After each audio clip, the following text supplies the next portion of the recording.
A Igreja Católica é uma das maiores instituições religiosas e sociais do planeta. Por causa da sua estrutura hierárquica, da organização do trabalho, da administração do patrimônio e das suas atividades lucrativas, muitos a consideram como uma das empresas internacionais mais importantes. La Chiesa oggi si muove come una merchant bank. Qual é o verdadeiro poder econômico dessa instituição? Como foi que ela gerou tanta riqueza? Nella Banca Vaticana sono stati riciclati i soldi della mafia.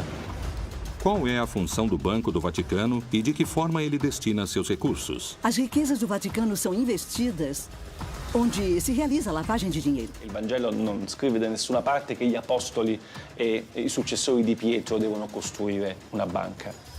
Como foi possível que da austeridade de Jesus tenha surgido um império econômico daquele tamanho?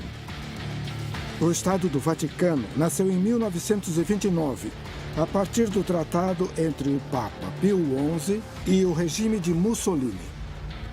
Ho scoperto che per diventare santo è un'operazione che costa anche 100, 200, 300, 400, fino a 600 mila euro. A igreja acabou se tornando algo enorme. A igreja começou o milênio enfrentando grandes dilemas que podem determinar o seu futuro. Muitos religiosos e sacerdotes não dão testemunhos de coerência entre o que dizem e o que fazem. Il cardinale Tarcisio Bertone ha ristrutturato la propria casa spendendo $500.000 dei soldi di un ospedale che dovrebbe spendere quei soldi per le malattie dei bambini piccoli.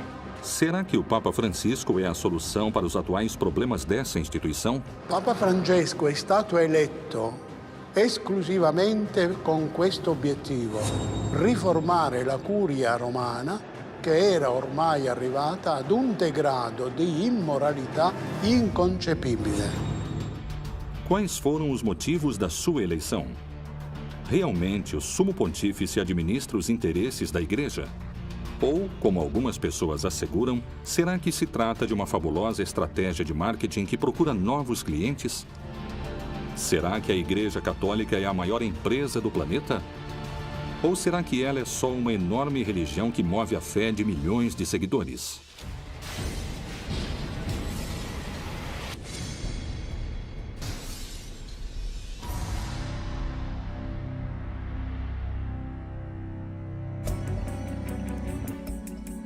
As fontes da riqueza e os ingressos monetários da Igreja são muitos e provêm de uma enorme lista de formas arrecadatórias. Esmolas, dízimos, primícias, pagamentos da administração dos sacramentos, batismos, casamentos, crismas, extrema-unção, heranças de particulares, aluguéis, investimentos e muitas coisas mais. Diferentes vozes críticas asseguram que a Igreja acumula em ouro o maior tesouro do mundo. Il Vaticano ha una ricchezza che vale oggi intorno ai 15 miliardi di euro, che sono più di 16-17 miliardi di dollari americani. Ed è una ricchezza che viene divisa in una parte finanziaria e una ricchezza immobiliare. Il patrimonio immobiliare a Roma vale più di 4 miliardi di euro. Mas como e de que forma nasce essa instituição e sua riqueza? O papado que existe a partir do começo do cristianismo, do século I, e, acima de tudo, aquele que existe a partir do século VI, vai ter cada vez mais riquezas ao longo da vida medieval. Por isso, nos séculos XIV e XV, acredita-se que 1/3 ou 1/4 de todas as terras europeias pertenciam ao papado. O Papa, que está em Roma, tem mais territórios do que qualquer rei ou governante da Europa nos séculos XIV e XV. Que motivo a Igreja usa para defender e conservar os tesouros artísticos e culturais de valor incalculável que ela possui? A Igreja tem a responsabilidade de cuidar do patrimônio artístico e o patrimônio humano, porque eles são nossas raízes. São um tesouro que ninguém pode tirar de nós. Seria uma pena se fossem perdidos por descuido. A Igreja tem o trabalho de preservar o patrimônio artístico e cultural. E muitas vezes ela não tem recursos para fazer isto. E é uma pena que nem sempre possam cuidar dessas obras de arte como elas merecem. Le carte dimostrano che il Vaticano ha proprietà immobiliari importanti anche in Inghilterra, a Londra per la precisione, a Bond Street, una delle vie più eleganti, è quasi tutta del Vaticano. Il negozio dove c'è Bulgari è di proprietà del Vaticano. Como foi que a mensagem de unidade e de austeridade do Criador, a base da religião católica, foi se transformando em uma igreja com grandes quantidades de dinheiro e que muitos consideram ostentação? Uma das perguntas é: até que ponto as igrejas católicas usaram o conceito de humildade determinado por Jesus? Um homem chamado Nietzsche, no seu livro intitulado O Anticristo, fala o seguinte: em toda a história da humanidade só houve um cristão, Cristo. Isso quer dizer que, se você está falando em humildade, essa mensagem não tinha sido levada em consideração.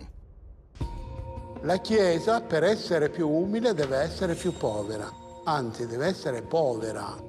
Deve avere uno spirito povero. Della prima beatitudine, beati i poveri in spirito. Perché deve riconoscere e vivere che tutto quello che la Chiesa possiede è un patrimonium pauperum e deve essere messo a servizio dei poveri. Desde a Roma antiga, começou a formação de uma instituição que não deixaria de somar poder religioso, político e principalmente econômico. Qual foi o plano financeiro e monetário que a Igreja desenhou para incrementar suas riquezas?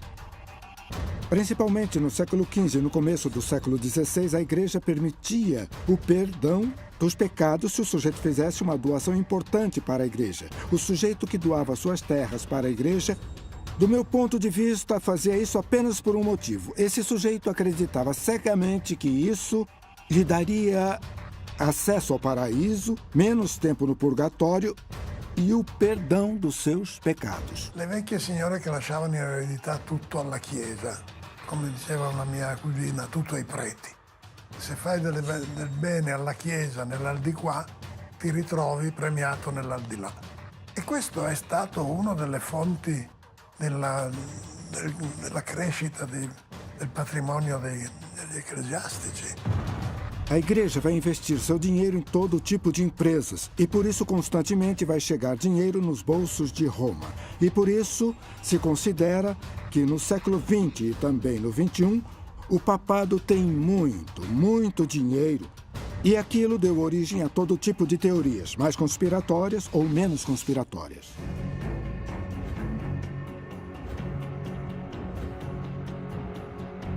Com o passar do tempo, o clero foi incorporando novas formas de arrecadar dinheiro e bens para a Igreja. Qual era a relação entre a caridade e o pecado? A purificação das almas e o dízimo? Por que algumas pessoas afirmam que esse pode ter sido o novo jeito de ganhar mais dinheiro? As indulgências chegam ao extremo no final do século XV e no começo do século XVI, quando o Papa Júlio II queria criar um grande prédio que ficou conhecido como a Basílica de São Pedro. Para isto era necessário muito dinheiro. Então a pessoa ia lá, pagava uma cifra determinada e com isto seus pecados, de certa forma, diminuíam. Ci sono migliaia di cause di beatificazione, c'è un ministero apposta che si occupa soltanto di questo, che fattura centinaia di migliaia di euro tutti gli anni grazie a questo incredibile business. O Papa Francisco não quer só ser bom, ele quer que as pessoas vejam que ele é bom. Ele quer que ninguém ache que o fato de dar esmola em troca de uma bênção é uma espécie de negócio, uma espécie de especulação, como aquela que condenou Lutero, falando sobre o perdão, sobre as pessoas que davam esmola em troca de perdão. O Papa não quer que as pessoas paguem por sacramentos ou por bênçãos. Ele não quer que as pessoas deixem de ir à Igreja Católica porque elas acham que não têm dinheiro. Que ninguém pense que a fé católica deve ser comprada, que tem que pagar para batizar o filho ou para que o Papa lhe dê uma bênção. É a mesma mensagem que está no Evangelho. Jesus Cristo dizia: Dai de graça o que de graça recebestes. A forma da Igreja Católica arrecadar dinheiro não se encontra só nos sacramentos. O que a Bíblia fala sobre o celibato e por que esta condição é considerada por muitos peritos como uma estratégia esperta para aumentar seu poder econômico? Nos primeiros séculos, nos monastérios, as ordens religiosas estabeleceram votos de castidade, mas o clero secular, o clero que vivia no mundo, para este clero, o celibato era uma coisa opcional. Na verdade, este celibato se torna obrigatório no século XI. Timóteo falou muito claro.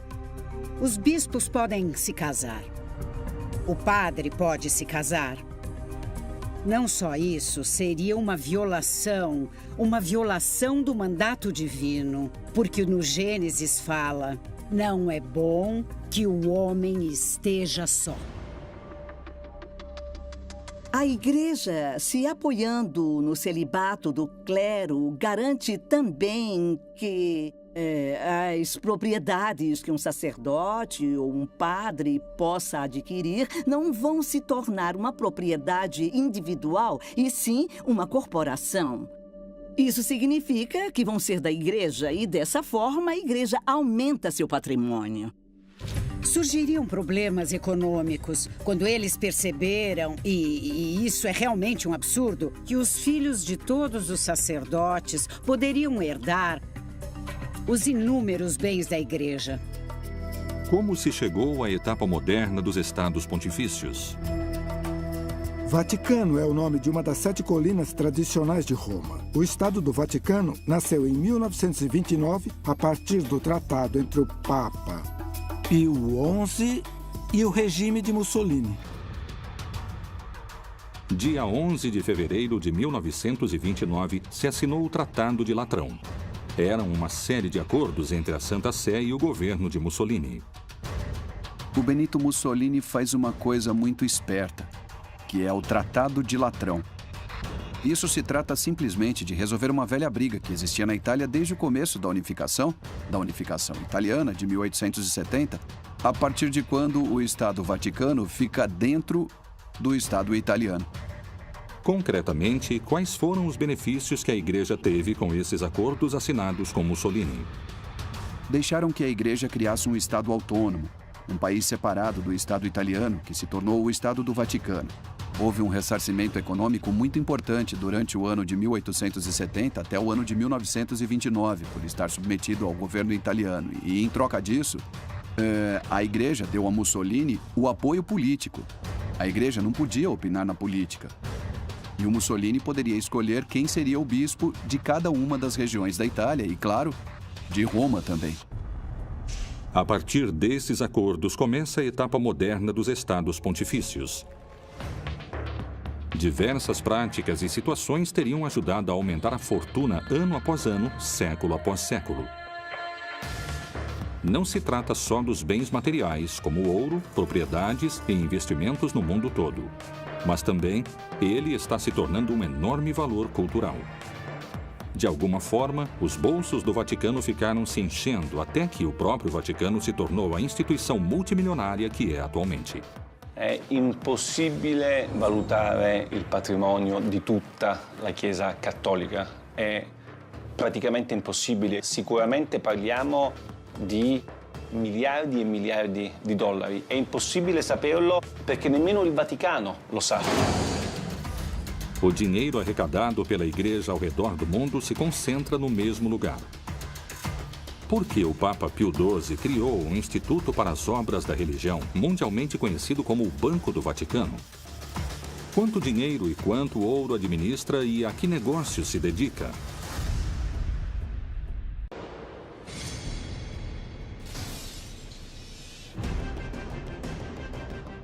A incalculável fortuna da Igreja Católica se manteve em segredo entre os fiéis e as autoridades eclesiásticas. O que é exatamente o Banco do Vaticano e o que ele faz além de arrecadar? O Banco do Vaticano é uma instituição que foi criada para que as ordens religiosas, as instituições católicas, não tivessem seu patrimônio em poder de outros bancos que poderiam usar esse patrimônio para investimentos não éticos, talvez investimentos em armas ou na indústria farmacêutica especulativa, e também para facilitar as transações econômicas nos países in cui a Igreja era perseguita. Non solo, il Vaticano ha moltissimi soldi che vengono fatti da donazioni, tipo l'obolo di San Pietro, o attraverso i guadagni che sono fatti dalla sua banca, i guadagni finanziari come lo IOR. Anche in questo caso questi soldi vengono gestiti in maniera secondo me piuttosto discutibile. L'obolo di San Pietro, per esempio, è una donazione che i fedeli di tutto il mondo fanno direttamente al Papa. Que benefícios econômicos teve a Igreja Católica com o Banco do Vaticano como ferramenta de investimento e arrecadação? As riquezas do Vaticano também são investidas em empresas onde, por meio de estudos das redes bancárias, podemos ver que si realizza lavagem di dinheiro. Nella Banca Vaticana sono stati riciclati soldi della mafia, come ha dimostrato il Tribunale di Roma.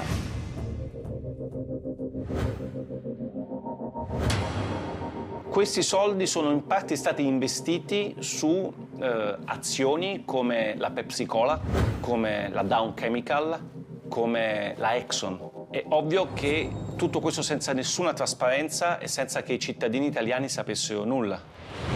Attraverso i canali della Banca Vaticana sono passati soldi per tangenti di corruzione ai partiti politici italiani di governo negli anni 80-90. Questi soldi, anche i guadagni, non vengono quasi mai dati ai poveri, ma servono, e questo non lo dico io, ma lo dice un lavoro della Commissione europea, servono per le necessità dei dicasteri romani e dei cardinali. Faz muito tempo, muitas pessoas, entre especialistas e grandes teólogos, se fazem a mesma pergunta. Como é possível que a Igreja acumule tantas riquezas, sendo que há tantos pobres no mundo? Como historiador da Idade Média, eu visito muitas igrejas. E algo que temos que enxergar é a riqueza da Igreja ao longo dos séculos, diante da pobreza imensurável de muitos. E essas pessoas pobres, e não é à toa, já se rebelaram várias vezes contra a Igreja. Quero acreditar que o Papa Francisco realmente vai mudar algo. La Conferenza Episcopale Italiana, che è la più importante del mondo, riceve direttamente dagli italiani quasi 1 miliardo di euro l'anno, che secondo le pubblicità che i vescovi fanno in televisione servirebbero ai poveri, agli ultimi, ai paesi del terzo mondo. L'80% di questi soldi non va ai poveri. Seria possível terminar definitivamente com a pobreza se o Vaticano se desprendesse de toda essa riqueza que possui ao redor do mundo? Vender as propriedades da Igreja para acabar com a pobreza do mundo seria útil, mas serviria só para disfarçar o problema, não é? Eu acho que o que o Francisco está fazendo é mudar a cultura. Isso significa fazer com que a situação, o ritmo de vida daqueles que têm mais poder no Vaticano seja mais discreto, mais exemplar. Só o que o Papa Francisco pediu foi que as estruturas da Igreja fossem utilizadas para ajudar as pessoas. Come vorrei una chiesa povera e per i poveri. A partir da frase "uma igreja pobre para os pobres", começou uma campanha de Francisco para tentar combater a corrupção e fazer isso de forma eficiente. Secondo qualcuno che pensa che il Vangelo debba essere una sorta di guida, no? del Vaticano, e il Vangelo non scrive da nessuna parte che gli apostoli e i successori di Pietro devono costruire una banca. Temos que lembrar que a Igreja é uma instituição que acabou se tornando algo enorme e é muito difícil conseguir controlar tantos grupos de influência dentro daquilo que é o Vaticano. Para alguns críticos e peritos nesse assunto, a Igreja Católica funciona de forma parecida com as empresas multinacionais. La Chiesa oggi si muove come una merchant bank. L'Istituto per le opere di religione è la banca del Vaticano e controlla ancora oggi tutto il patrimonio finanziario della Santa Sede. Il problema è che lo IOR nel corso dei decenni è finito in tantissimi scandali, perché all'interno dello IOR hanno riciclato denaro i mafiosi, hanno riciclato denaro politici, imprenditori, tutte persone che non avevano alcun diritto, secondo le leggi del Vaticano, di avere i soldi allo IOR.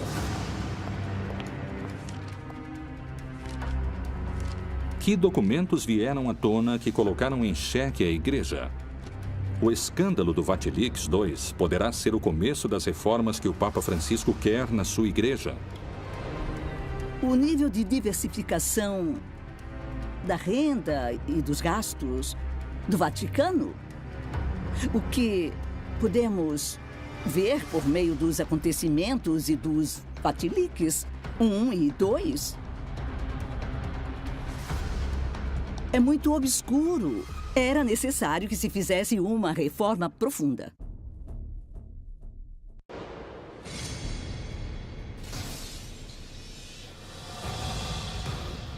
Em 2015, o Vaticano sofreu um novo e polêmico vazamento de documentos secretos. Esse acontecimento ficou conhecido como Vatilix II, em alusão a um escândalo parecido que aconteceu em 2012, quando uma parte da correspondência do Papa Bento XVI foi exposta. Os novos vazamentos, diferentemente dos primeiros, revelam todo tipo de irregolaridades nas finanças do Vaticano. Il Vatilix 2 è stato lo scandalo del 2015, state parlando con uno dei protagonisti dello scandalo perché io ho pubblicato nel mio libro una serie di documenti di carattere finanziario e economico che per la prima volta hanno raccontato la reale ricchezza del Vaticano e come questi soldi in Vaticano vengono gestiti, i soldi delle donazioni, i soldi che sono presenti all'APSA, gli immobili che il Vaticano controlla. Os dados do vazamento Vatilix II são muito interessantes porque são a prova da situação em que o Papa Francisco se encontrava antes da reforma. Na verdade, são um tesouro. O escândalo financeiro Vatilix II revela documentos que foram publicados em 2 livros.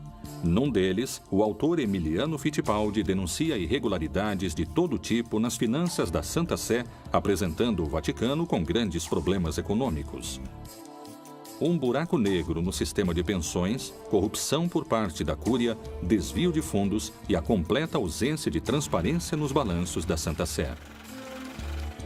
Secondo il Vaticano sono state 2 le persone che mi hanno dato queste carte, Monsignor Valeco Balda, che è un monsignore spagnolo che era il segretario di questa commissione d'inchiesta, e Francesca Immacolata Chaqui, che era il membro di questa commissione.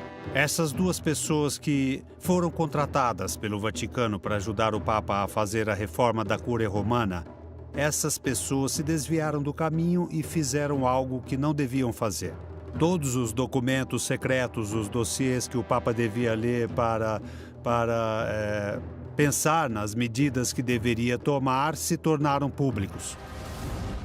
Queste 2 persone sono state arrestate 5 giorni prima della pubblicazione del mio libro e del libro Via Crucis di Nuzzi. Sono state arrestate perché sono state accusate di aver divulgato informazioni riservate e aver messo a rischio l'interesse della patria. Così dice la legge Vaticano. Os vazamentos desses documentos tornam a Santa Sé inocente ou culpada desse enorme escândalo. Quando eles foram publicados, já tinham se passado muitos meses depois que começaram a realizar algumas medidas para evitar esses problemas. Por isso, algumas pessoas consideraram que o vazamento desses documentos era uma forma de parar com essa reforma. E para outros, paradoxalmente, era uma forma de apoiá-la. Para o Papa Francisco, isto foi uma traição. Foi uma punhalada pelas costas. Vorrei dirvi anzitutto che rubare quei documenti è un reato. è un atto deplorevole che non aiuta.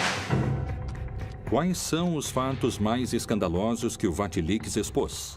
Cardinali di cui ho raccontato nel libro hanno, come il cardinale Tarcisio Bertone, ristrutturato la propria casa spendendo €500.000 dei soldi di un ospedale che dovrebbe spendere quei soldi per le malattie dei bambini piccoli.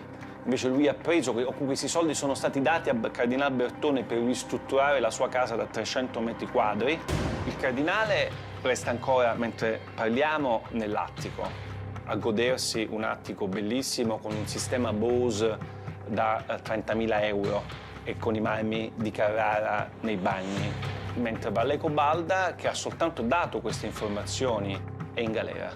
Mi sembra, molto contraddittorio come tipo de ação da parte do Vaticano. Durante todo esse processo, aquilo que veio à tona foi que tudo isto era uma história de uma superficialidade quase insultante. Será que as revelações dos documentos vazados ajudaram a Igreja Católica na sua tentativa de demonstrar transparência? Ou isto foi um golpe para a fé que faria a Igreja perder fiéis ao redor do mundo? Rapidamente, os vazamentos enfraquecem o papado. Isto é, se nós tornarmos públicos os pecados de alguns sacerdotes, vamos estragar o prestígio dessa instituição tão valiosa que é a Igreja Católica.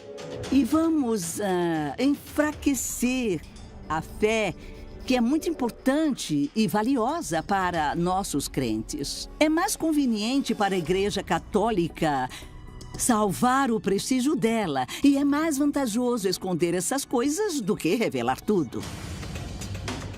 Io non credo che il Vatilix sia stato un male necessario per una riforma del Vaticano, semplicemente perché io penso che il Vatilix non sia stato un male.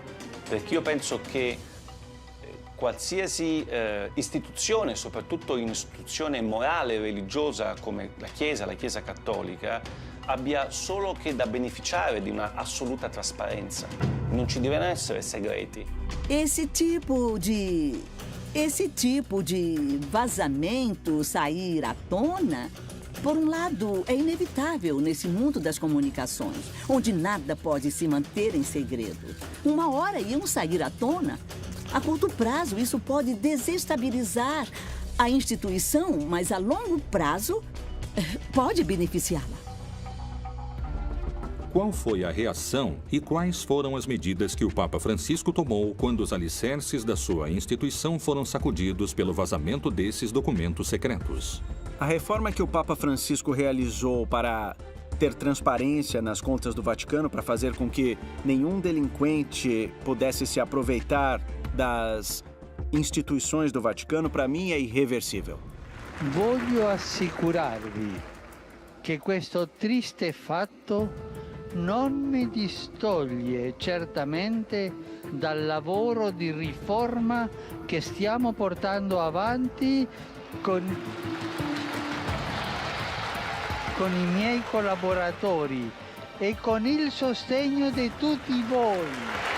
Então, chegou o Papa Francisco e disse uma coisa importante, que a reestruturação da Santa Sé não deveria ser um trabalho da Cúria, e sim de órgãos externos que são os responsáveis por propor as mudanças que poderiam ser feitas. Eu acho que não tem jeito de deter essa reforma. Atualmente, o Vatilix II é uma das preocupações mais importantes da Cúria Católica. É um escândalo que ainda pode ter mais informação esperando para vir à tona. L'impatto di Vatilix sulla stampa mondiale ovviamente è stato devastante.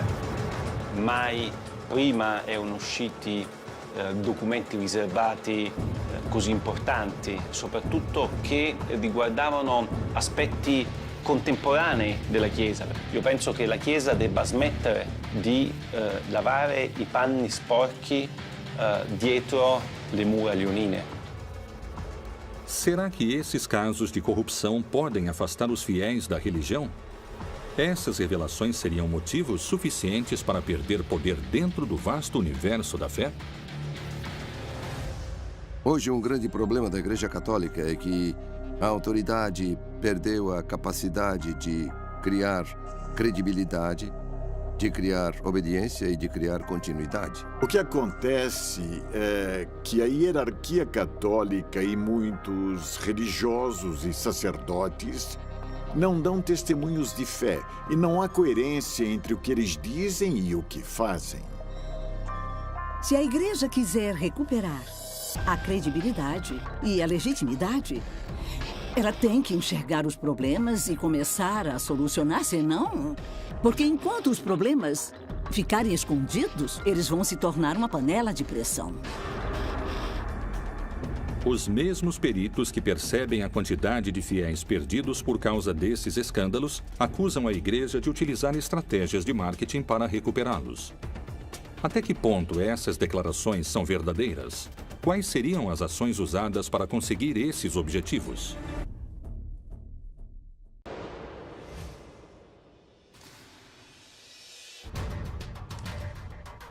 Os vazamentos dos documentos financeiros secretos, conhecidos como Vatilix II, não só abalaram a Igreja Católica, mas, segundo alguns especialistas e teólogos, também afastaram muitos fiéis ao redor do mundo.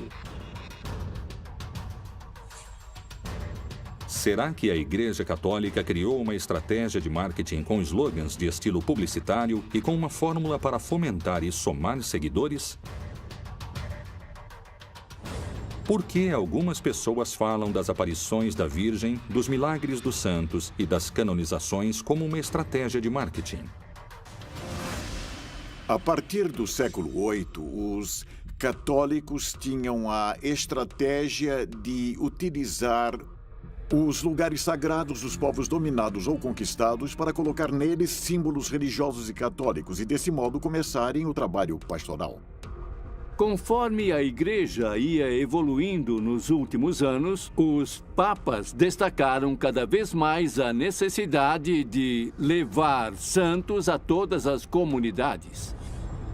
Aproximadamente no ano de 1357, numa igreja da França, começou a se exibir um manto com o corpo e o rosto de Jesus impressos. Depois deram esse manto à Santa Sé e ela o deixou na Catedral de Turim. Rapidamente, o sucesso trouxe um grande número de fiéis e também de detratores. Falam que esse manto é o tecido que cobriu Jesus quando ele morreu. O problema é que, na Idade Média, existiu o tráfico de relíquias, por exemplo. Isto é uma farpa da cruz de Jesus Cristo, tanto faz. Então, isto me parece muito pouco verdadeiro. Mas não é só essa relíquia que é considerada por algumas pessoas como uma hábil estratégia de marketing para atrair novos fiéis. Quando os conquistadores chegaram na América Latina, quando, entre aspas, descobriram a América, todos aqueles conquistadores fundaram muitas cidades com nomes ou advocações da Virgem. Essa era a melhor forma de se aproximar dos nativos, dos indígenas. E os próprios indígenas descobriram que a melhor forma para se encontrar e também dialogar com os invasores era através da Virgem. Outro tipo de acontecimento que é difícil de explicar pela ciência são as aparições da Virgem. Na América Latina, talvez o caso mais famoso seja o da Virgem de Guadalupe. A primeira grande aparição da Virgem aconteceu no século XVII, logo depois que os conquistadores chegaram na América, no México. Um índio chamado Juan Diego viu a Virgem. Foi onde os franciscanos estavam lá e lá estava a máxima aparição da Virgem, que era a Virgem de Guadalupe, padroeira da América Latina. E com ela vai se afirmar a ideia de mediação. Os franciscanos se opõem ao culto guadalupense porque acreditam que ele tem muitos elementos sincréticos. E outros discordam disso porque acreditam que é bom ter um culto que é compartilhado por uma parte dos católicos mexicanos e que é melhor fortalecer e dominá-lo. E essa é mais ou menos a política que está se desenvolvendo. Será que essas aparições são verdadeiros milagres? Podemos pensar nelas como estratégias da igreja para fortalecer a fé ou para que os fiéis continuem acreditando. Investigamos como apareceu a Virgem e para quem. Se aparecer uma mulher, vão colocar um homem ao lado dela. Acima de tudo, um sacerdote. O tempo passou e muitas pessoas visitam o lugar onde a Virgem apareceu. E para isso tem que se inventar algo. Tem que falar que lá se curam os meninos e as meninas. Que lá as mulheres conseguem engravidar. Existe um nível de irracionalidade nessa crença. E eu acho que isso acontece porque ela não é consistente, não é racional, sabe? Não atrairia gente. Uma parte de você acredita porque você tem fé, mas você não precisa demonstrar a sua fé. Por que tem aqueles que consideram as canonizações também como um instrumento de atração de novos fiéis? É assim, as canonizações consistem nisso. A igreja propõe um modelo do bom cristão. A igreja diz, olhem, esse homem se comportou como um herói da fé e é um homem ou uma mulher que vale a pena imitar. No começo, cada uma das comunidades cristãs canonizava seus mártires. E depois a igreja começou a controlar esse processo. E agora tem uma série de provas e etc. E a partir do Concílio Vaticano II criaram-se outros requisitos. Entre eles, provar a existência do santo, a existência física da pessoa. Poucas pessoas sabem que este procedimento tem um custo econômico elevado e que isto significa um incremento elevado nos bolsos da igreja. La storia della fabbrica dei santi è una delle più incredibili che ho scoperto con la mia inchiesta, perché io pensavo che per diventare santo fosse un'operazione che la Chiesa faceva in maniera gratuita. E invece ho scoperto che per diventare santo è un'operazione che costa anche 100, 200, 300, 400, fino a 600.000 euro. Per me è uno scandalo incredibile quello che ho scoperto.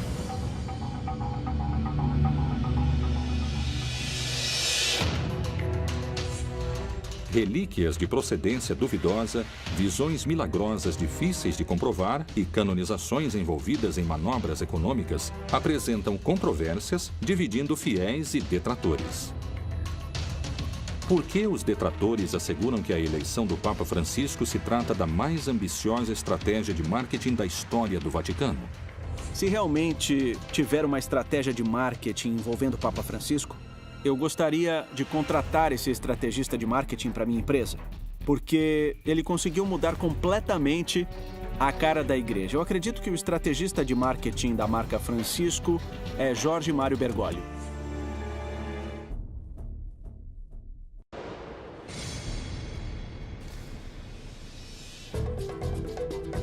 O mundo comenta sobre o estilo Bergoglio. Roma e o Vaticano vendem souvenirs nas ruas e os meios de comunicação no mundo todo falam da papamania. Será que a igreja está gestando uma mudança? Francisco renova a comunicação utilizando as redes sociais e, desse jeito, moderniza a forma de falar com milhares de fiéis ao redor do mundo. O Papa Francisco é um papa que posta tweets que são muito mais eficazes, que chegam a muitas pessoas e que ajudam muita gente.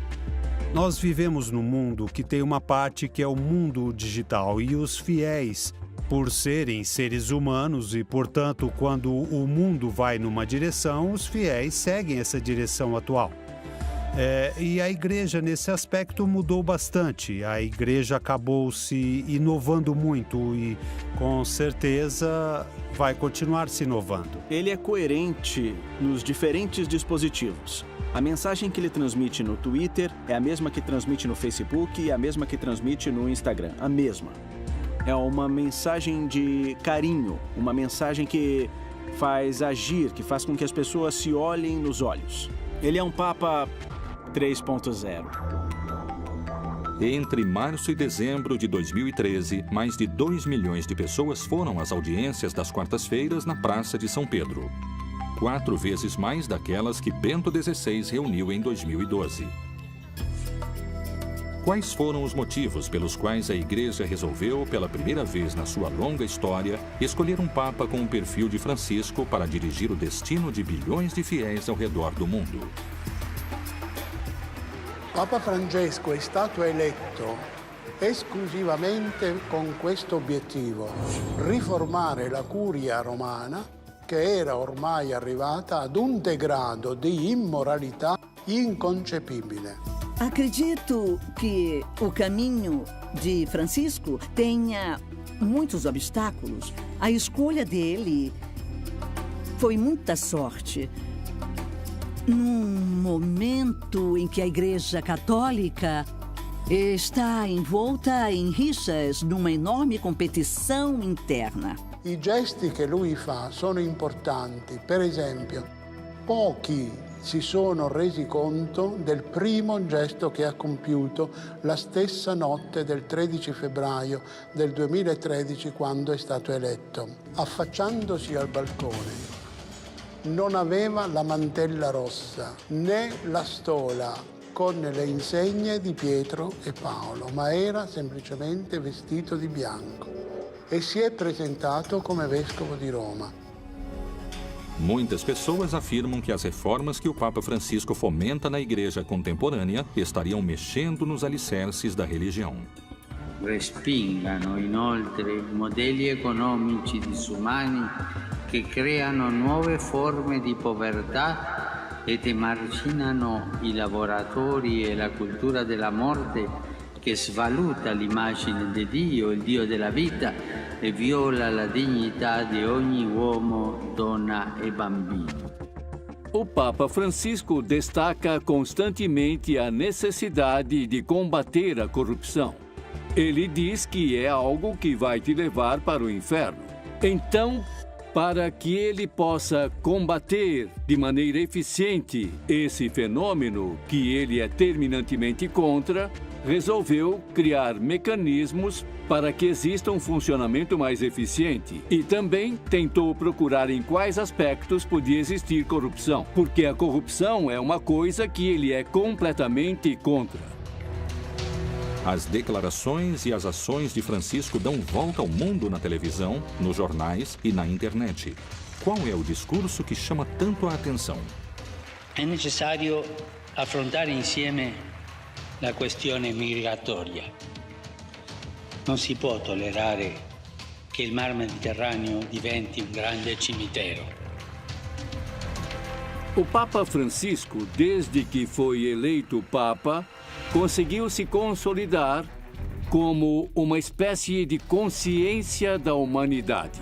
Para mim, que sou católico, a revolução que o Papa Francisco está começando me fez mudar o jeito de enxergar as pessoas. La Chiesa povera e per i poveri di cui parla Francesco sia ancora molto lontana dal diventare realtà. La Chiesa è ancora molto ricca, i cardinali sono ancora molto ricchi, lui è l'unico che vive in 20 metri quadri, tutti gli altri continuano a vivere in 300, 400, 500 metri quadri.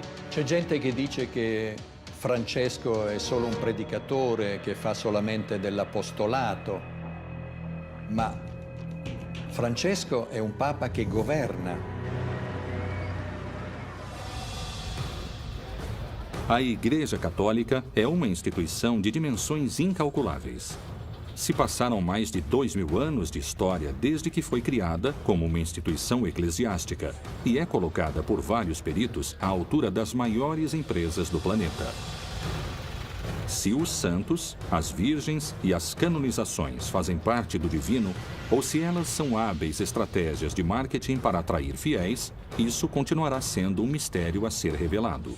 Para algumas pessoas, é uma empresa com estratégias de marketing que se dedica a abrir contas monetárias sem descanso. Para outras pessoas, significa a salvação da sua alma e a porta ao paraíso, onde vão poder descansar em paz.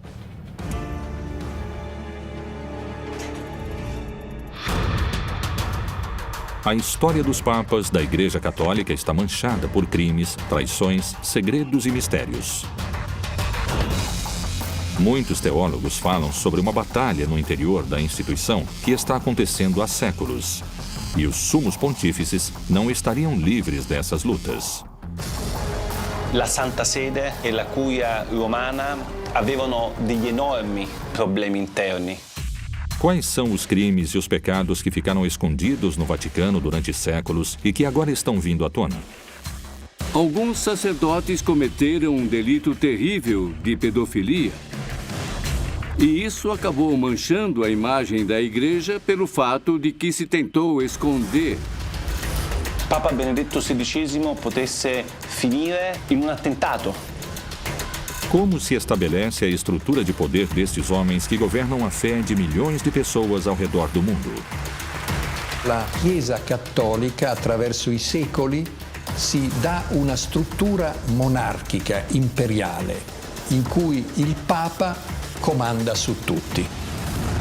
Será que os papas da Igreja Católica sempre foram homens de fé e de humildade? Ou será que eles eram personagens ambiciosos que desejavam o poder?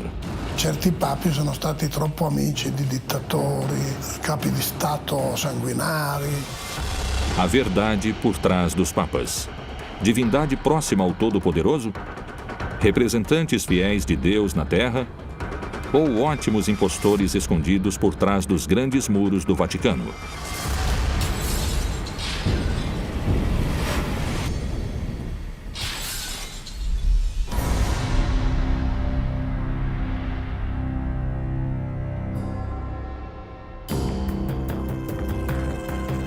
Atualmente, a Igreja Católica é uma das religiões com mais fiéis ao redor do mundo.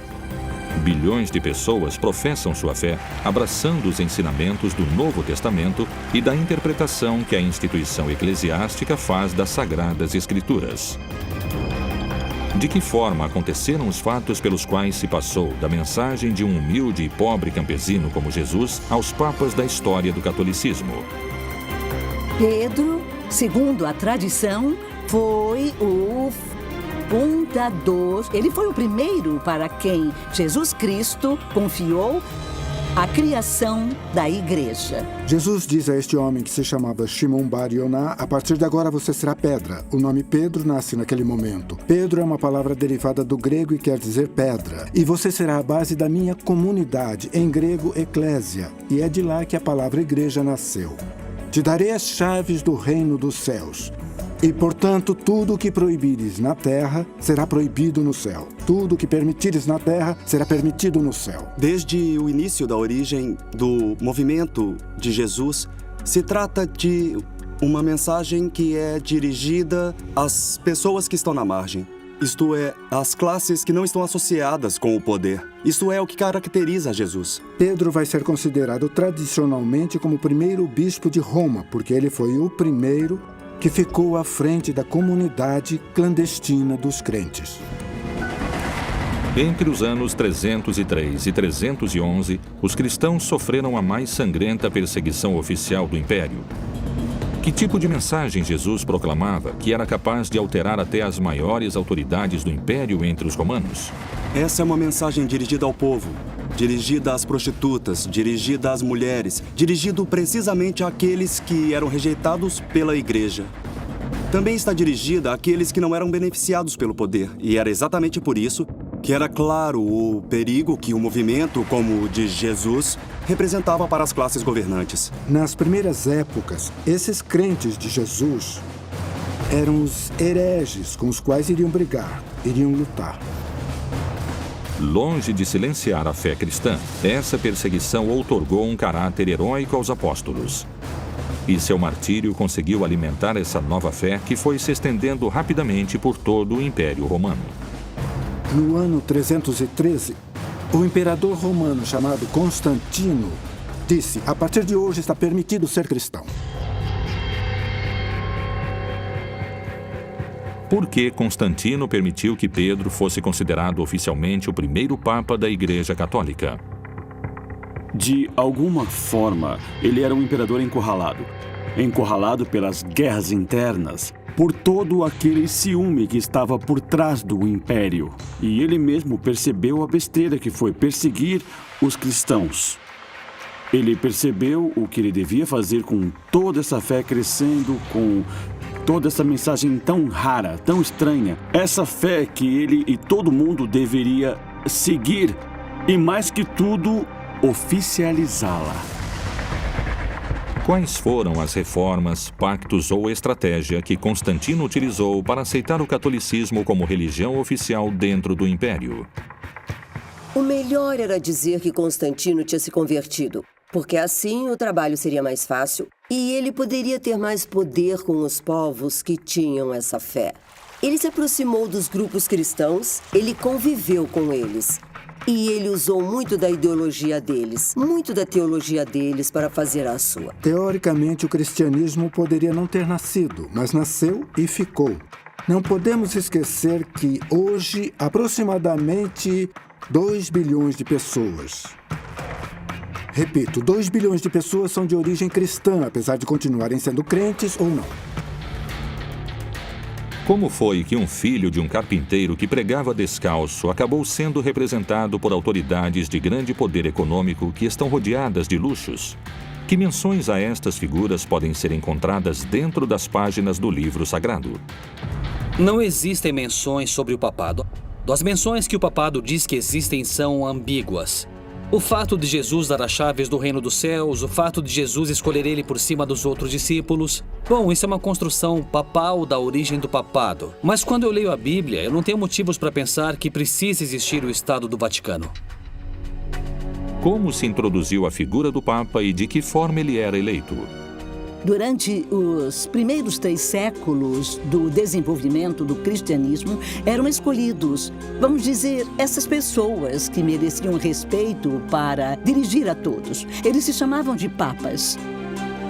Mas isto era um apelido carinhoso, sabe? Esse nome não implicava o sentido de autoridade que adotou mais tarde. Quando se constrói o papado? Esse é um fenômeno antigo e medieval. Não tem nada a ver com Jesus, não tem nada a ver com o cristianismo inicial. É um fenômeno posterior. Il grande passaggio interviene nel IV secolo d.C., quando il cristianesimo, che era una religione perseguitata, diventa religione di Stato. Nel momento in cui diventa come uno Stato, assume moltissime caratteristiche dell'impero romano. O cristianismo nasce do Império Romano. O Império Romano era uma sociedade hierárquica. Ela não nasceu do nada. As pessoas que faziam parte desse cristianismo, que o criaram, eram aqueles que viviam numa sociedade hierárquica. Então, é mentira o que se diz dela ter sido pura, até que o Estado romano a absorveu e a perverteu. E nel Medioevo abbiamo dei papi come Gregorio VII, sotto cui c'è un documento che si chiama Dictatus Papae, in cui si afferma che il Papa è superiore a tutti i monarchi della terra.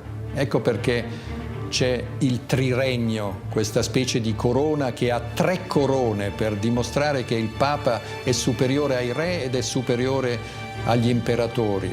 Altri papi come Innocenzo III proclamano la superiorità del Papa su tutti i regni del mondo. O imperador em Roma era conhecido como Il Pontífice Máximo, a máxima ponte com a divindade. Os romanos acreditavam que o imperador era um homem-deus, que se comunicava como uma ponte, um pontífice, com os grandes deuses. Mas exatamente quando foi que o Papa começou a ser chamado como imperador romano? Precisamente no século IV. Se a religião católica conseguiu se institucionalizar dentro do Império Romano, quais foram as simbologias que adotou para se misturar ao poder imperial? Lentamente i papi indossano anche i vestiti degli imperatori, il mantello rosso, le scarpe di porpora. La stola indicava il potere delle chiavi, cioè il potere del Papa di essere anche capo di Stato. Os símbolos tradicionais dos líderes da Igreja Católica se encontram com o papado de Francisco. Que reforma esse Papa adotou diante dos gestos que seus antecessores mantinham? Lui, con un gesto solo, si è spogliato di tutto, cioè si è spogliato di 16 secoli di tradizione. La faccia funerea bianca e trasudante sudore del cerimoniere che aveva in braccio la stola del Papa. Dicono le voci che cercarono di convincere il Papa di mettersi le scarpe rosse e la mantella e il Papa rispose che se le piacciono così tanto se le metta lei. Questo Papa ha cominciato a porre dei gesti coerenti con il suo nome, perché il nome che ha assunto di Francesco non è un nome papale, ma è una condanna per lui. Existem séculos de história por trás da construção do primeiro Papa do catolicismo, com alguns momentos de escuridão e tramas secretas que atravessaram a metamorfose atual do Santo Pontífice. Os líderes da Igreja Católica Apostólica Romana são considerados pelos fiéis como representantes diretos de Deus na Terra. Será possível que os papas contemporâneos escondam seus atos associados ao pecado diante da fé cristã? Será que realmente o Papa João Paulo II teve uma amante que escondeu do Vaticano? Qual foi o motivo da renúncia do Papa Bento XVI? Que segredos vieram à tona com o vazamento dos documentos conhecidos como Vatilix?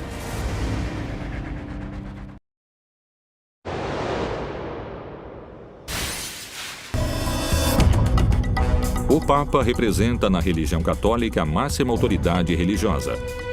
Abaixo dele se estende uma corrente hierárquica de cardeais, bispos e sacerdotes que chega a todos os cantos do planeta. Como surgiu a hierarquia que administra essa religião de multidões?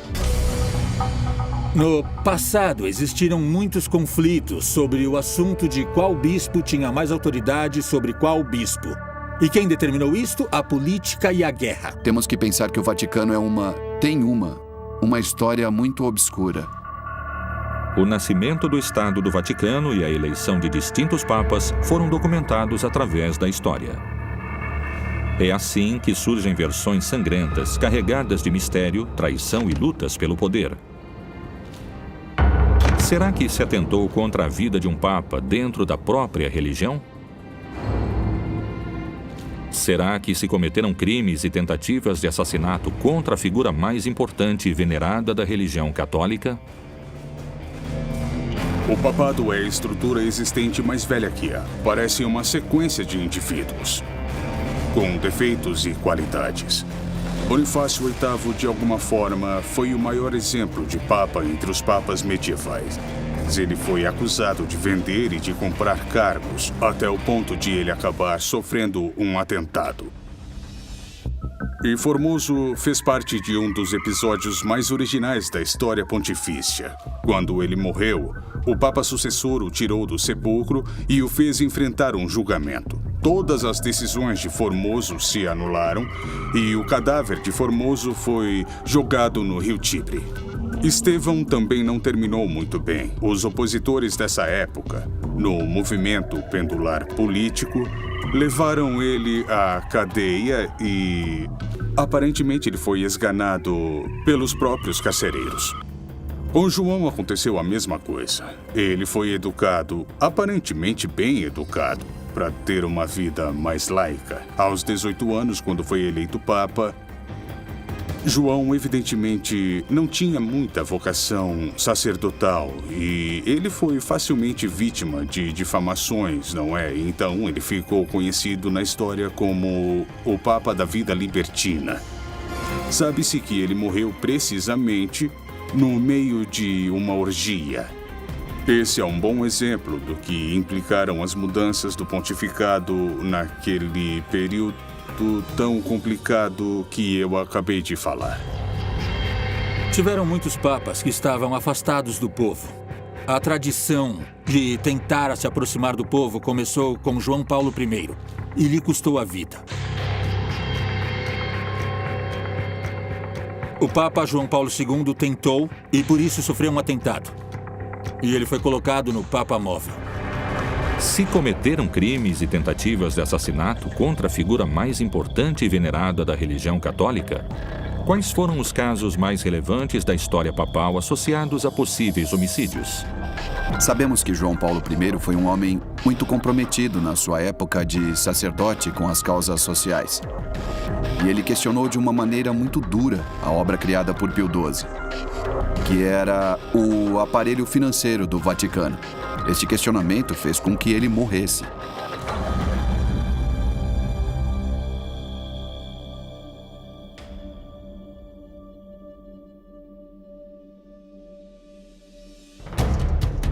Foi um assassinato. Isso ficou muito claro nos livros e no famoso filme de Coppola, O Poderoso Chefão 3. Quando ele veio aqui na Argentina, perguntaram a ele se ele se atrevia a acusar as figuras do Vaticano de terem assassinado o Papa. E ele disse: escuta, até agora eu não fui processado por esse assunto e o Vaticano tem ótimos advogados. Será que estes acontecimentos do passado podem se repetir na nossa época? Por que tem setores que temem pela vida do Papa Francisco? Quais são os motivos pelos que cada vez mais os teólogos e os especialistas opinam sobre um possível atentado contra o Sumo Pontífice? O Papa Francisco não mora mais no Vaticano. Ele mora num convento em Santa Marta, que fica em Roma. Ele disse que é por humildade, mas eu também acho que é por segurança. Porque ele está mexendo com interesses muito poderosos. Então é possível que eles tentem machucá-lo de alguma maneira ou fazer com que ele mude suas políticas. Os setores que estiveram numa crise profunda estão enfrentando Francisco. Inclusive, esses setores falam: Francisco, você é um papa herético. Essas são as proporções. Na verdade, ele está escolhendo muitos cardeais que vão votar quando ele morrer para que o próximo papa continue com essa linha liberal. Então agora existe uma luta de poder. Há muitas resistências, muitas sabotagens. Sabotagens que vieram à tona. Existem setores da intelectualidade conservadora e meios de comunicação que o questionam. Mas Francisco não amoleceu. Ele se sente sozinho. Existem movimentações muito fortes na igreja contra Francisco e há poder dentro da igreja. Se tem uma pessoa que resolveu terminar com toda essa máfia, ele sabe que isso pode ter um preço alto e perder a vida. Assassinatos, tentativas, crimes, traições e muitas teorias conspiradoras parecem estar alojadas dentro da Cúria Papal ao longo da sua grande história. Mas não só morte e crimes estão escritos nessas páginas. Que mistérios escondeu a figura do Papa João Paulo II? Ele teve um romance com uma mulher enquanto exercia o papado?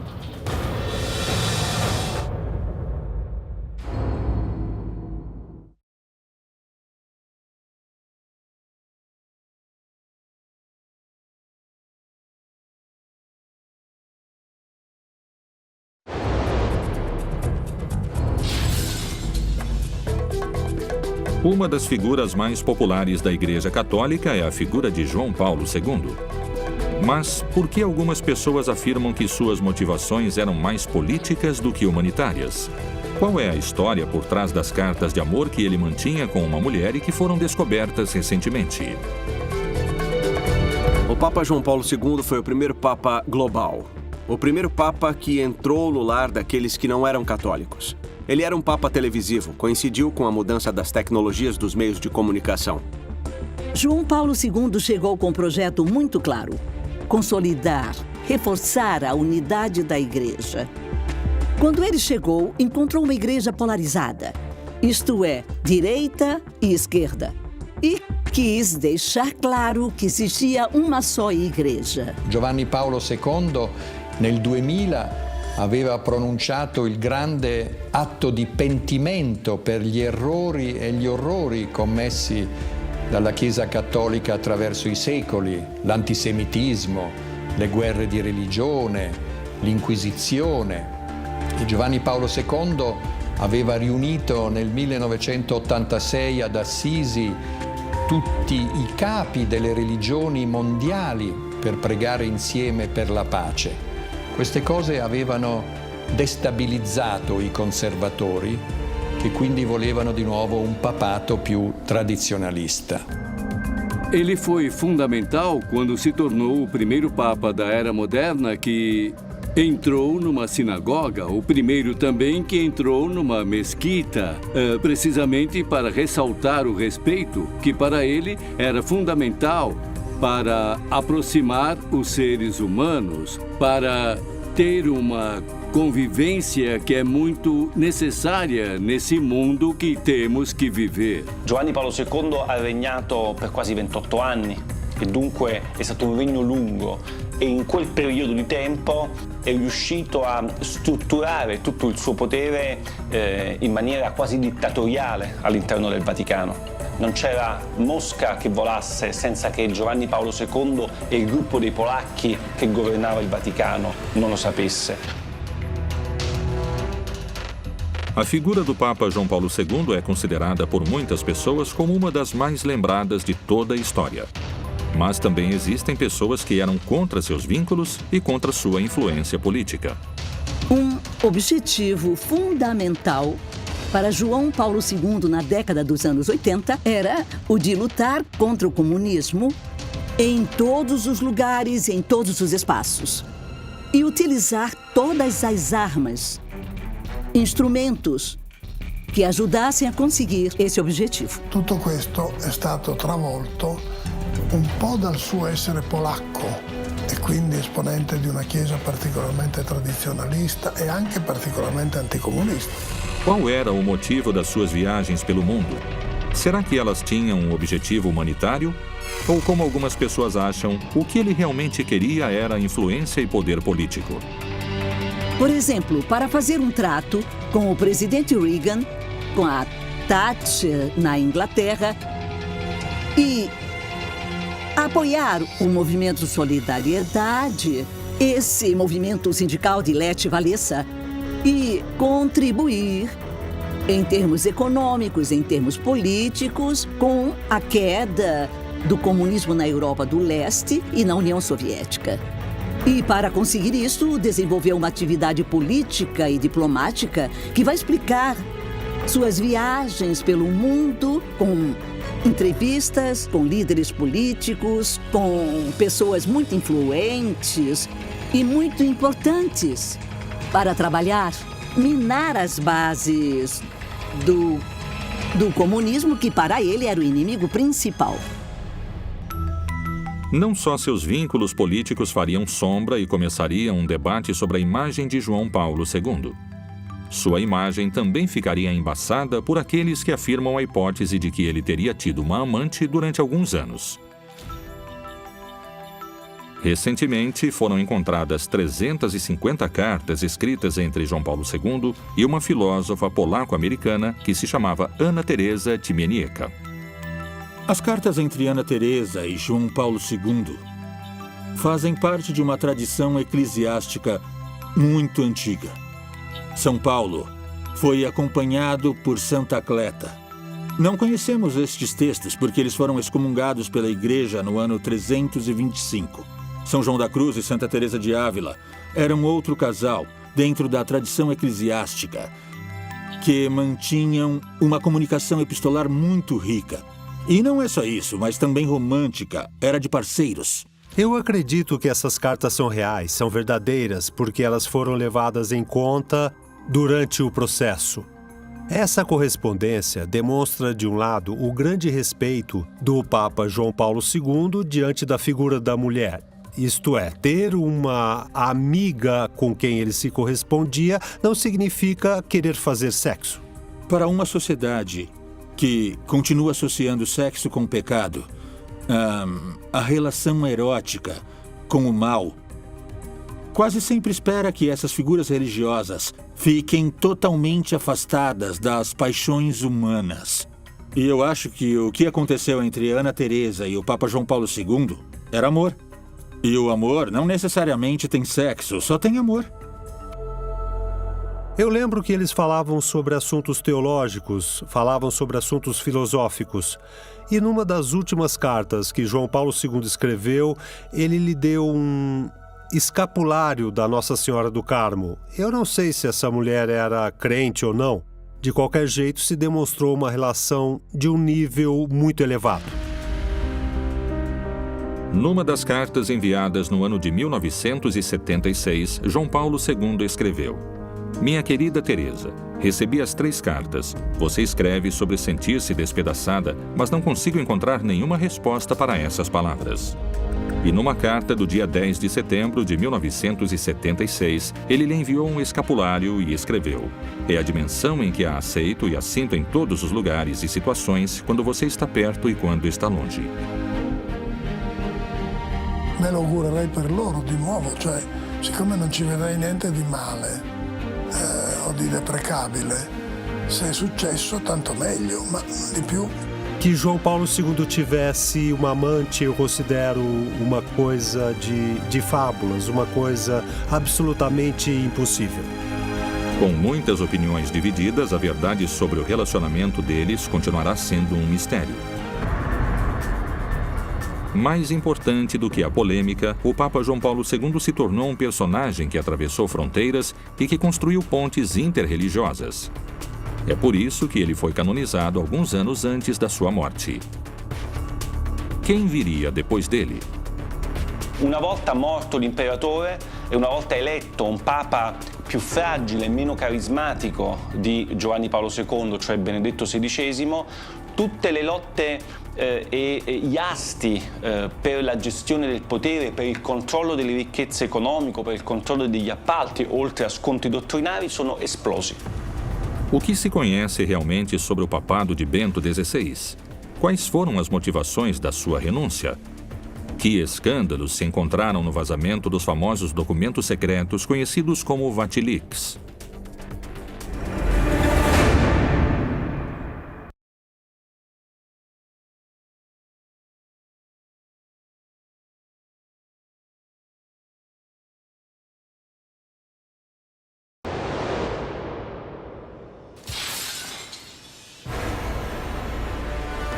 Depois da morte de João Paulo II, o Colégio dos Cardeais elegeu a Joseph Aloysius Ratzinger e escolheu o nome Bento XVI como seu sucessor. Com este Papa, estourou um dos maiores escândalos dos últimos tempos do Vaticano: a revelação dos documentos secretos que mostraram corrupção e lavagem de dinheiro, mundialmente conhecidos como Vatilix. Qual foi a motivação da Cúria da Igreja Católica de escolher um personagem tão diferente do seu antecessor? Quais foram as principais diferenças entre esses 2 papas? Por que teólogos e especialistas acreditam que a estratégia criada pelo Vaticano não teve os efeitos desejados? Como impactou a decisão dentro da Santa Sé e ao redor do mundo com seus milhões de fiéis? Eu acho que são opostos e, diferentemente de João Paulo II, que era uma pessoa muito carismática que se dava muito bem com toda a mídia. O perfil de Ratzinger era frio, intelectual, um continuador no que se refere a todo o pensamento conservador di João Paulo II. Però è stato eletto da un gruppo molto conservatore nel conclave del 2005, soprattutto ad opera dell'Opus Dei, perché vi fosse di nuovo un papato della tradizione. Quais são as bases e os fundamentos pelos quais se elege a sucessão de um Papa? Isto tem algo a ver com a capacidade, com a trajetória individual, ou isto responde só a um interesse político da instituição religiosa? Bento XVI realmente era uma pessoa que se acreditava que tinha uma grande capacidade intelectual, era um grande teólogo, um papa de bibliotecas. Purtroppo non ha le qualità dell'uomo di governo, non è un leader politico e bisogna essere anche politici se si è papi. O papado de Bento XVI foi minado por todo tipo de crise. Assim que ele assumiu o cargo, teve que enfrentar distintos tipos de conflito ao mesmo tempo. Mas a revelação dos documentos secretos, chamados de Vatilix, seria, sem sombra de dúvidas, seu pior inimigo. Existem muitas opiniões no que diz respeito a este acontecimento como o começo de um final anunciado. E quindi il suo pontificato è stato segnato da moltissime crisi con il mondo islamico per il discorso di Ratisbona, crisi con il mondo ebraico perché aveva tolto la scomunica ad un vescovo antisemita del movimento lefebvriano, crisi con il mondo della scienza, perché aveva detto che i preservativi favoriscono l'AIDS, l'HIV. Crisi con i cattolici stessi, perché aveva dato spazio proprio ai nemici del concilio, e cioè al dialogo con il movimento cismático de Lefebvre. Os principais conflitos que Ratzinger teve que enfrentar tiveram origem no pontificado de João Paulo II. Um desses conflitos que eu acho importante, porque é o eixo de atuação de uma instituição religiosa, é aquele que tem a ver com a pederastia. Esses escândalos, desde o final do século XX, começaram a ficar conhecidos, não é? Nos Estados Unidos, tem processos muito fortes contra a Igreja Católica. No Vaticano, os grupos conservadores que pertenciam à geração de João Paulo II mantinham uma estrutura de poder, de privilégios, que começou a rachar exatamente por causa das pressões e escândalos internacionais de pederastia. Isso provocou uma quebra no interior da Cúria Romana e uma luta interna de poder.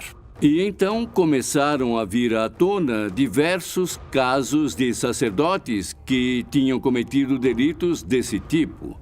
E isso enfraqueceu a Igreja, pelo fato de que existia a impressão por parte de muitos setores de que a Igreja queria, de alguma forma, esconder esses delitos.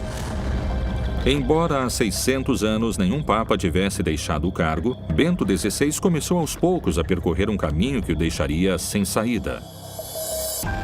De todas as crises, teve uma em especial que fez ele renunciar de um cargo supostamente indeclinável. Também estourou a crise sobre o assunto das finanças do Vaticano, que ficaram conhecidas publicamente através dos famosos Vatilics. Essa subtração dos documentos, feita pelo Camerlengo, que é alguém muito próximo, apareceram todos esses assuntos que têm a ver, inclusive, com coisas como a lavagem de dinheiro, sabe? E também como se gasta o dinheiro do Vaticano. O que revelam os documentos que conseguiram o tirar do Vaticano? La scoperta di documenti che mostravano una guerra interna alla Chiesa fra gruppi di cardinali, fra diversi gruppi di interessi. I documenti più importanti sono 3 o 4, più rilevanti dal punto di vista giornalistico dell'opinione pubblica. Alcune lettere sono le lettere che Viganò, che era il tempo era il segretario del governatorato del Vaticano, un monsignore molto importante, spediva all'allora segretario di Stato Tarcisio Bertone per spiegare che c'erano stati, a suo parere, dei gravi atti di corruzione all'interno del Vaticano. O dinheiro do Vaticano, ele está, inclusive, investido em empresas que, por exemplo, fabricam anticoncepcionais. Esse é o exemplo, sabe? Empresas que são usadas para a lavagem de dinheiro. São instituições onde há pouca transparência e onde não se cumprem as regras que outras instituições devem cumprir, outras instituições financeiras internacionais. Veio à tona uma grande quantidade de propriedades urbanas que o Vaticano tem em Roma, e essas propriedades em Roma são utilizadas de acordo com vontades particulares. Houve uma luta de poder? Alguém traiu Bento XVI para motivá-lo a sair do cargo? Ou isso foi uma decisão pessoal? De que forma o Papa reagiu diante desse escândalo que aconteceu dentro da Santa Sé? Esse foi um grande desafio que Bento XVI teve que enfrentar e muitas vezes sua reação não foi enérgica o suficiente para satisfazer as necessidades que muitas pessoas tinham de ressaltar esse fenômeno, de fazê-lo vir à tona, de não escondê-lo e de lutar de forma eficaz, castigando todos os responsáveis. Ci sono stati dei documenti di Vatilix I addirittura in cui si ipotizzava che Papa Benedetto XVI potesse finire in un attentato è che lui sarebbe stato ucciso per far posto ad altri cardinali. Ovviamente lettere deliranti, però firmate da un vescovo importante al tempo del vescovo di Palermo, Paolo Romeo. No dia 28 de fevereiro de 2013, Bento XVI renunciou ao seu cargo como sumo pontífice da Igreja Católica.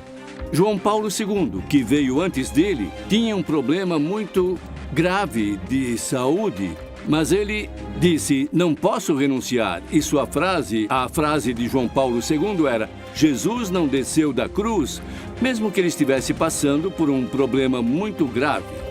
Mas Bento XVI disse não, mesmo que sua saúde ainda permitisse que ele continuasse no seu cargo.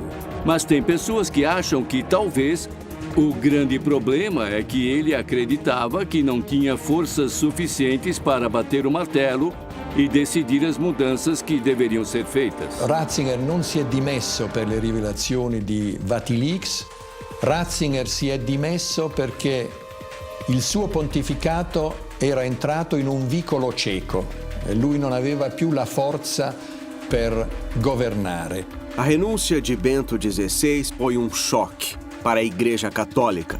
Foi um choque para a cultura que existia dentro do Vaticano e foi uma forma traumatizante de transmitir uma mensagem que tinha mudado a Igreja para sempre. Benedetto XVI è sicuramente un papa da ricordare, un ex papa che non era semplicemente il papa morto. E quindi secondo me è stata una decisione storicamente significativa che resta anche un problema per gli storici. Perché si è dimesso Benedetto XVI? Segundo alguns teólogos e eruditos no assunto, a eleição e a posterior coroação de cada sumo pontífice foi minuciosamente desenhada segundo as necessidades do contexto histórico da Igreja em cada período. Será que se errou ao eleger o Papa Bento XVI? Será que o Papa Francisco foi eleito para consertar isso? Quando elegeram Ratzinger, o Papa Bento XVI, na verdade eles elegeram Bergoglio. Mas Bergoglio não aceitou por algum motivo, isto é, o sucessor de Wojtyla era Bergoglio, mas fala-se que algo aconteceu e isso é o que se fala. E isso, de alguma forma, nunca foi negado por Bergoglio ou por Francisco. Naquele momento, os cardeais preferiram a opção de um Papa intelectual ao Papa Francisco. O Papa renunciou ao seu papel. Isso não acontecia há séculos. Um Papa como Bento XVI, doente, um Papa superado pela situação, um Papa deprimido, dava para ver na cara dele, um Papa derrotado. Tudo isso fez com que se reconsiderasse a estrutura da Igreja. Nesse momento, se determinou que a Igreja precisava de reformas. Era necessário que houvessem mudanças reais na vida da Igreja. E por isso, o perfil de Mário Bergoglio, que é um perfil profundamente sul-americano, próximo ao europeu jesuíta, ascende ao papado. Os motivos da renúncia de Bento XVI continuarão sendo motivo de debate. Será que o único ex-papa vivo na face da Terra tem a resposta histórica dos motivos da sua renúncia? Será que todos os documentos do Vatilix foram revelados? Ou será que há mais mistérios e traições, segredos e pecados que nunca conheceremos? Que coisas iriam mudar no Vaticano a partir da eleição do Papa Francisco?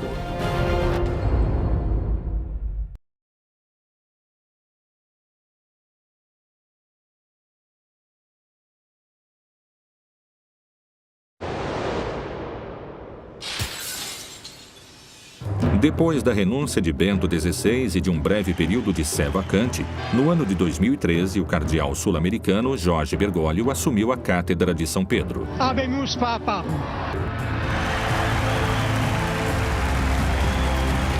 Nascido na Argentina, mas com ascendência italiana e com formação jesuíta, Bergoglio escolheu o nome Francisco e se tornou o primeiro papa latino-americano da história.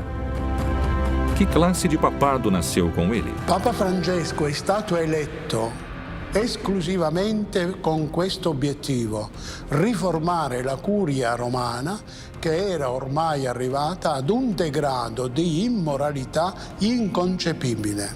La curia romana è un pachiderma così pesante e così radicato nel pensiero, nel costume, che non basterà un Papa Francesco, ce ne vorranno almeno 10 Papi Francesco per poterla sminare e destrutturare dalle fondamenta. Eu acho que o Papa Francisco chegou na hora certa.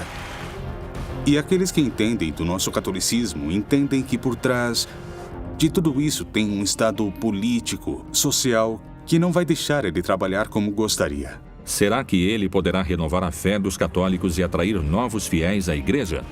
Eu acho que o Francisco está fazendo é nos desafiar a viver o Evangelho. A própria presença dele é bondade, é Evangelho. Ele abraça, beija, sorri.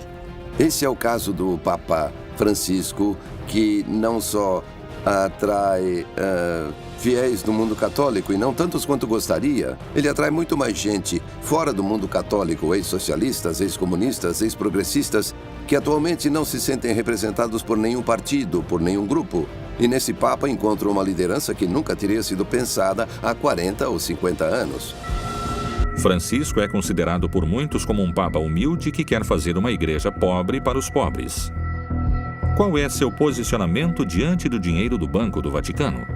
Francesco ha cercato e sta ancora cercando di portare avanti un'opera di pulizia per cacciare via dalla banca tutte le persone che non ne hanno diritto, e penso che un'opera di pulizia in effetti sia stata fatta. Tem vários gestos no pontificado de Francisco que vão entrar para a história.